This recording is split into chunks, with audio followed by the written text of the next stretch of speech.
Kalau Anda nggak mau percaya, nggak masalah. Oke, karena saya adalah manusia yang berakal, coba Anda ilustrasikan seperti apa ciptaan melahirkan penciptanya. Silakan. Oke, Mungkin ada analogi sederhana yang bisa saya pahami.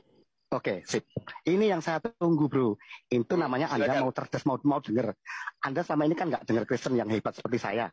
Gini, Allah adalah pencipta. Dimensi.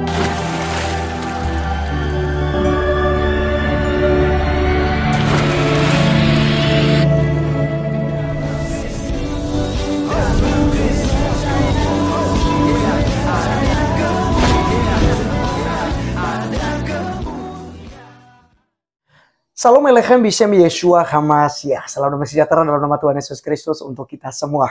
Teman-teman sekalian, pada video kali ini kita akan membahas mengenai Ustadz Juma bertemu dengan salah seorang Kristen ya. Cara ngomongnya sih ya kayak orang Sulawesi. Ya, apakah Manado atau Makassar ya, saya belum tahu juga seperti apa. Teman-teman sekalian, mereka ini berdiskusi di sebuah platform yaitu TikTok ya.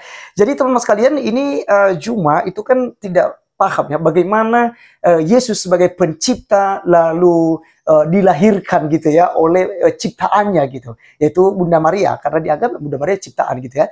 Lalu bagaimana caranya ya yang adalah Allah penguasa gitu ya, itu diciptakan dan menciptakan lalu dilahirkan oleh penciptaan. Jadi ini yang dibingungkan oleh Ustadz Juma, karena mereka tidak mengerti teman sekalian mengenai bagaimana Allah itu ya berinkarnasi menjadi manusia. Dan ini ya terus mereka hujat setiap hari. Nah teman-teman sekalian, kita akan dengarkan bersama dan juga nanti kita akan berikan komentar kita soal itu. Berikut videonya. Kalau Anda nggak mau percaya, nggak masalah. Oke, karena saya adalah manusia yang berakal, coba Anda ilustrasikan seperti apa ciptaan melahirkan penciptanya. Silakan. Mungkin ada analogi sederhana yang bisa saya pahami. Oke, sip. Ini yang saya tunggu, bro. Itu namanya Anda mau cerdas, mau dengar. Anda selama ini kan nggak dengar Kristen yang hebat seperti saya. Gini, Allah adalah pencipta. Dimensi ini adalah dimensi ciptaannya. Adam jatuh dalam dosa karena dia adil. Maka orang yang melanggar pasti mati. Entah itu nabi, entah itu apa, orang suci, paus, semua mati. Nah, satu-satunya cara untuk diselamatkan adalah menggantikan manusia Adam yang semuanya ini berdosa. Maka harus ada manusia yang tidak berdosa. Karena tidak bisa yang keturunan Adam berdosa ini, maka dia jadi manusia. Nah, apa yang tidak bisa dilakukan Allah? Nggak ada.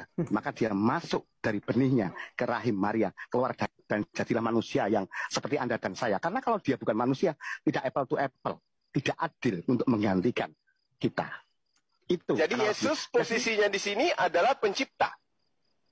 Bukan. Dia pencipta yang jadi manusia. Anda bisa tangkap enggak? Jadi jangan seperti Yohanes. Kalau Yohanes, Yesus ini Allah pencipta. No. Berarti pencipta menjadi ciptaan. Bukan. Jadi, pencipta, bukan. Bahasanya gini. Pencipta menjadi manusia. Nah, manusia ini ciptaan atau bukan? Manusia ciptaan. Oke, berarti pencipta menjadi ciptaan. Pencipta menjadi ciptaan, tapi dia bukan ciptaan. Nah, tambah jelas. Enggak apa-apa. Memang Kristen yang paling hebat Anda, dan ingat, yang hebat sekarang. Ketika Anda mengatakan Yesus itu adalah pencipta yang diciptakan. Kok pencipta yang diciptakan jangan melintir. Kalau sama saya jangan melintir, bro. Ini dilihat umum loh. Coba Anda simpulkan. Yesus itu ciptaan atau pencipta? Ini, misalnya Anda botol ya. Saya ini orang sakti. Saya menjadi botol. Bukan berarti botol ini adalah botol. Tetapi Allah yang menjadi botol. Beda. Oke, teman-teman sekalian, itulah yang kita sudah dengar bersama. Dan sebenarnya yang tidak sampai logika itu dan yang memang tidak paham sama sekali adalah Juma. Sebenarnya apa yang sudah dijelaskan ini adalah sangat sederhana sebenarnya. Yang tidak mungkin itu adalah ketika manusia menjadi Allah. Kalau Allah mau menjadi manusia, itu bisa. Allah mau jadi apapun Juma, itu bisa loh. Ya, sayang sekali teman-teman sekalian. Ya, saya tidak memang hadir di room-roomnya Juma di TikTok. Kenapa? Karena hujatan terus. Dan itu pada dasarnya mereka hanya bisa bertanya. Kita tidak boleh bertanya loh. Ya katanya bagaimana Anda bisa bertanya sementara pertanyaan saya sebelum tuntas. Lalu kalau kita ngotot itu diturunkan. Dikeluarkan dari room. Itu yang sering terjadi, dan ada beberapa ya komal-komal daripada Muslim itu saya masuk di TikTok. Tapi begitu kita udah keras begitu, kita diturunkan teman sekalian. Ya, nah jadi apa yang sudah dijelaskan oleh saudara kita tadi yang rambut pirang gitu ya, mungkin Kristen yang awam teman sekalian, tapi mereka sudah mulai pintar, udah mulai paham ya, dan mengerti ya, bagaimana Allah ya, yang adalah pencipta langit dan bumi yang begitu sayang dengan umatnya, begitu besar kasihnya ya, itu mengambil rupa seorang manusia yang sangat hina, lalu dia bahkan mati di atas kayu salib untuk menebus dosa manusia, sehingga manusia diselamatkan melalui jelmaannya menjadi manusia, itu Yesus Kristus yang taat sampai mati di atas kayu salib, tetapi dia bangkit pada hari yang ketiga, lalu dia kembali kepada kekekalannya, dan dia akan datang di akhir zaman untuk menjemput kita yang setia dan yang juga tetap taat dan melakukan kehendaknya. Nah, jadi teman-teman sekalian, jelas sebenarnya di dalam Alkitab, Injil Yohanes pasal 1 ayat 1 telah menerangkan kepada kita bahwa en arche en hologos, kai hologos en prostonteon, kai theos en hologos. Pada mulanya adalah firman. Firman itu bersama-sama dengan Allah, dan firman itu adalah Allah itu sendiri. Nah, lalu pertanyaan cuma, bagaimana ya yang dilahirkan ini sebagai ciptaan? Ya, ingat, Yesus ini bukan ciptaan. Dia adalah pencipta. Nah, sejak kapan Yesus menjadi pencipta? Sebelum dia berinkarnasi menjadi manusia. Ingat bahwa Yesus adalah firman yang bersama-sama dengan Allah dan sama kekalnya dengan Allah. Kalau kita lihat di dalam ayat 2-nya, ia pada mulanya bersama-sama dengan Allah. Jadi Yesus Kristus pada mulanya dalam kekekalan bersama-sama dengan Allah. Dan ayat 3, segala sesuatu dijadikan oleh firman. Siapa firman tadi teman-teman sekalian? Yesus Kristus. Segala sesuatu dijadikan oleh Yesus Kristus. Dan tanpa Yesus tidak ada sesuatu pun yang telah jadi dari segala yang telah dijadikan. Termasuk Juma, termasuk Muslim, termasuk kami, dan seluruh manusia lah ya. Seluruh bangsa ini. Dan semua makhluk hidup. Bahkan benda-benda di angkasa. Bintang, bulan, matahari, ya, dan lain sebagainya. Tuhanlah yang menciptakan semuanya itu. Diciptakan dalam apa? Di dalam firman-Nya. Kemudian dalam Injil Yohanes pasal 1 ayat 14 itu memberikan keterangan. Firman itu, Yesus yang tadinya bersama-sama dengan Allah, yang merupakan pribadi Allah yang kedua, dia menjadi manusia dan dia di antara kita, dan kita telah melihat kemuliaannya, yaitu kemuliaan yang diberikan kepadanya sebagai anak tunggal Bapa, penuh kasih karunia dan kebenaran. Jadi ini sebenarnya teman-teman sekalian sangat jelas ya, asal Yesus Kristus siapa.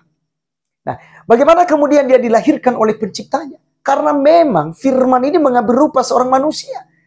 Ya, dan karena dia menjadi manusia, maka dia harus mengikuti ya pola hidup manusia. Dia harus dilahirkan, harus dikandung dulu, harus dikandung selama 9 bulan, kemudian baru dia lahir ke dunia. Dia dibesarkan, tentu saja kalau teman-teman muslim tanya, dia ditetein, ya, dia nenen dan lain sebagainya. Iya, dalam keadaannya sebagai manusia, dia manusia sejati 100% ya. Tetapi ingat satu hal, Yesus tidak pernah berbuat dosa. Nah, di situ kalau teman-teman muslim menanyakan bahwa di mana buktinya bahwa Yesus itu adalah Allah? Kita tanya, di mana buktinya bahwa Yesus Kristus pernah berbuat dosa? Karena yang tidak berbuat dosa hanyalah Allah. Kalau Yesus tidak berbuat dosa, maka siapa dia? Dia adalah Allah.